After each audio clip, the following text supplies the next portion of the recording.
Hello and welcome back to Libib's booktube channel. My name is Kaylin and 'tis the season that November has finally wrapped up and now we can get into December, so I've done a little bit of decorating.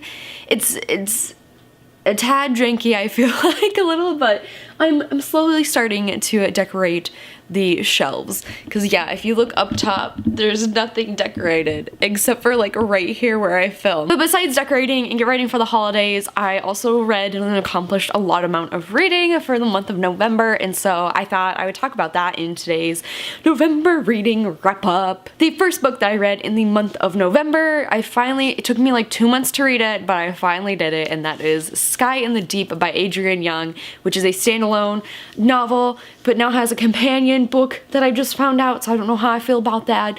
But I'd been putting off this book for so long because I just loved and enjoyed it so much. Every time I'd read it, the chapters would go by so quick, and it was beautiful. And this story takes place in the Viking time, where our main character Elin, it was so cool when I first found that out about the book. But we have our main character Elin, and she's a Viking girl, and one day when they're in the battlefield, she sees her brother, who's supposed to be dead, fighting on the opposite side as an enemy. So hello, plot twist. That was fun to read about, and this book had so many pros about it. I just loved the fast-paced chapters. They were short, they were quick, they were attention-grabbing. I loved the writing that was fast-paced, action-packed, and I love how our main character went from this girl who was supposed to be the strong Viking girl and all the stuff that she endures through this book, and she hits like a really low point in her life and still manages to come back and just fucking slays everything at the end of the day.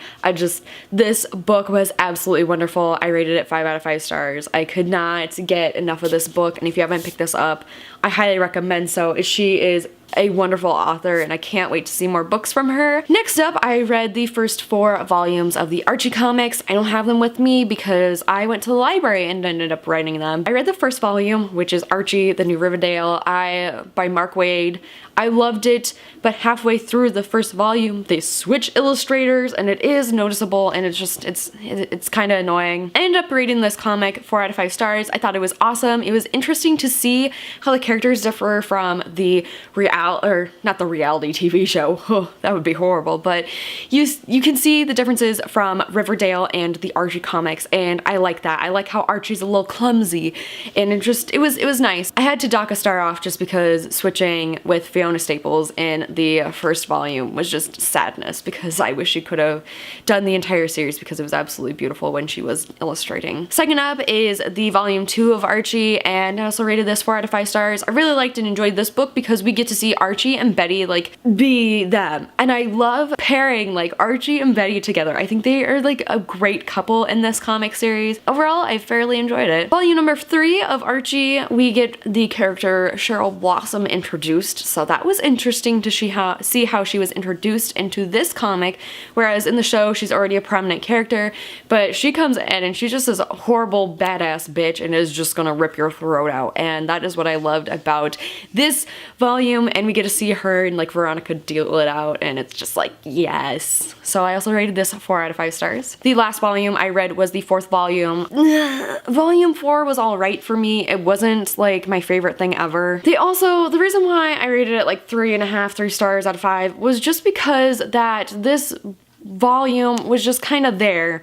They switched illustrators again. Everything's just kind of a hodgepodge mess, and for the most last half of the part of the comic volume, we have this horrific thing happen, and then cliffhanger on to the next volume. That's why I needed 5 and 6 right away. But other than that, it was just really it was just bleh. It was just average, so that's why I rated that. The next book that I read in the month of November that I finished, this is the last book that I finished for the month of November, was Illuminae by Amy Kaufman and Jay Kristoff, because this book, 10 out of 10, would highly fucking recommend. Illuminae was absolutely mind-blowing. I've been meaning to read this series ever since it first came out, and I've had this book for a long time because it has a Hastings sticker on it, and they've since been out of business for a hot minute. I just absolutely loved and enjoyed this book. I loved watching, or not watching, I was watching with my eyes though, all the pages and all the different like illustrations throughout it. I loved the format of like emails and reports and IMing back and forth to each other. I loved our like main character, Katie and Ezra. They were so precious. But this honestly book made me so stinging scared of AI and what AI can do and artificial intelligence and like the greater good and hacking and maneuvering the system and just holy crap in space and like I am spooked. If anyone was like, well, you want to hop on the spaceship and like live on Mars for a hot minute while Earth is getting destroyed, I'd be like, nope, I'm gonna get destroyed with Earth because I would not be able to handle it after reading this book. I also listened to the audiobook as well, and the audiobook was like a whole new like world. It was interesting to sit down and actually like listen to an audiobook because I've never been a fan of audiobooks in the past. So I thought by trying it through the library, I could sit down and read it and listen to it all at the same time.